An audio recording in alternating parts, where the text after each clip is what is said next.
Fatouma était une belle femme, on aurait dit une perle en diamant, sucée et crachée par Dieu en personne.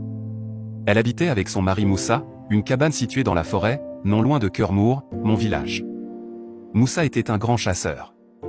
En ce temps-là, toute la région faisait partie du royaume du roi tout-puissant Obourdolé.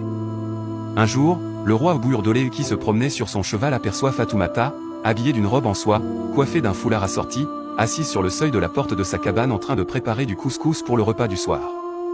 Son mari était encore à la chasse. Le roi manqua de tomber de son cheval en voyant cette beauté si rare. Ses courtisans l'aidèrent à continuer son chemin. À cette époque, le royaume était en guerre contre un royaume voisin. Le lendemain, le roi Bourdolé envoie le mari de Fatoumata au front.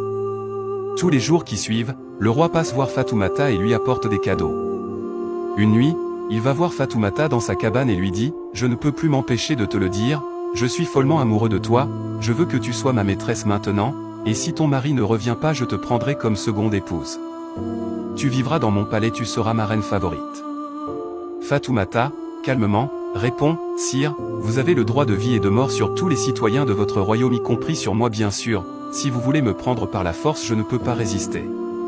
Mais si vous me demandez mon avis, j'aime un homme, c'est mon mari. » À ces paroles, le roi reste comme pétrifié sur le lit où il était assis.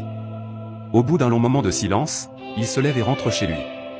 Mais ce que ni le roi, ni Fatoumata ne savaient, c'est que toi qui es en train de regarder cette vidéo, tu n'as pas encore abonné sur cette chaîne.